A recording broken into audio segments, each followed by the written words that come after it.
हरे कृष्णा। प्रेत बोला, मैं तुम्हारा भाई हूँ। मेरा नाम है धुंधकारी। मैंने अपने ही दोष से अपना ब्राह्मणत्व नष्ट कर दिया। मेरे कुकर्मों की गिनती की नहीं जा सकती। मैं तो महान अज्ञान में चक्कर काट रहा था। इसी से मैंने लोगों की बड़ी हिंसा की। अंत में उल्टा स्त्रियों ने मुझे तड़पा तड़पा कर मार डाला। इसी से अब प्रेत योनि में पड़कर यह दुर्दशा भोग रहा हूँ। अब दैववश कर्मफल उदय होने से मैं केवल वायु भक्षण करके ही जी रहा हूँ। भाई, तुम दया के समुद्र हो। अब किसी प्रकार जल्दी ही मुझे इस योनि से छुड़ाओ। गोकर्ण ने धुंधकारी की सारी बातें सुनी और तब उससे बोले। गोकर्ण ने कहा, भाई, मुझे इस बात का बड़ा आश्चर्य है। मैंने तुम्हारे लिए विधि पूर्वक गया जी में पिंडदान किया, फिर भी तुम प्रेत योनियों से मुक्त कैसे नहीं हुए? यदि गया श्राद्ध से भी तुम्हारी मुक्ति नहीं हुई, तब इसका और कोई उपाय ही नहीं है। अच्छा, तुम सब बात खोल कर कहो, अब मुझे क्या करना चाहिए? प्रेत ने कहा, मेरी मुक्ति सैकड़ों गया श्राद्ध करने से भी नहीं हो सकती। अब तो तुम इसका कोई और उपाय सोचो। प्रेत की ये बात सुनकर गोकर्ण को बड़ा आश्चर्य हुआ। वे कहने लगे, यदि सैकड़ों गया श्राद्धों से भी तुम्हारी मुक्ति नहीं हो सकती, तब तो तुम्हारी मुक्ति असंभव ही है। अच्छा, अभी तो तुम निर्भय होकर अपने स्थान पर रहो। मैं विचार करके तुम्हारी मुक्ति के लिए कोई दूसरा उपाय करूँगा। गोकर्ण की आज्ञा पाकर धुंधकारी वहाँ से अपने स्थान पर चला गया। इधर गोकर्ण ने रात भर विचार किया, तब भी उन्हें कोई उपाय नहीं सूझा।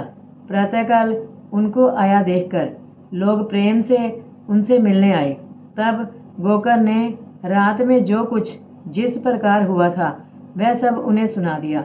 उनमें जो लोग विद्वान, योगनिष्ठ, ज्ञानी और वेदज्ञ थे, उन्होंने भी अनेक शास्त्रों को उलट पलट कर देखा, तो भी उसकी मुक्ति का कोई उपाय न मिला। तब सबने यही निश्चय किया कि इस विषय में सूर्य नारायण जो आज्ञा करें वही करना चाहिए। अतः गोकर्ण ने अपने तपोबल से सूर्य की गति को रोक दिया।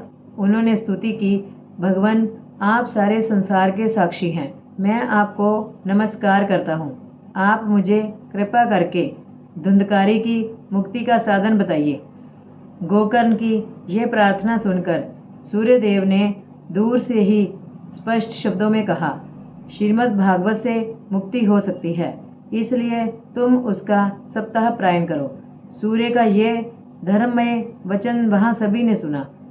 तब सबने यही कहा कि प्रयत्न पूर्वक यही करो। है भी ये साधन बहुत सरल। अतः गोकर्ण जी तदनुसार निश्चय करके कथा सुनाने के लिए तैयार हो गए। देश और गांवों से अनेकों लोग कथा सुनने के लिए आए। बहुत से लंगड़े लूले, अंधे, बूढ़े और मंदबुद्धि पुरुष भी अपने पापों की निवृत्ति के उद्देश्य से वहां आ पहुंचे। इस प्रकार वहां इतनी भीड़ हो गई कि उसे देखकर देवताओं को भी आश्चर्य होता था। जब गोकर्ण जी व्यास गद्दी पर बैठकर कथा कहने लगे, तब वह प्रेत भी वहां आ पहुंचा और इधर उधर बैठने के लिए स्थान ढूंढने लगा। इतने में ही उसकी दृष्टि एक सीधे रखे हुए 7 गांठ के बांस पर पड़ी। उसी के नीचे के छिद्र में घुसकर वह कथा सुनने के लिए बैठ गया। वायु रूप होने के कारण वह बाहर कहीं बैठ नहीं सकता था, इसलिए बांस में घुस गया। हरे कृष्ण।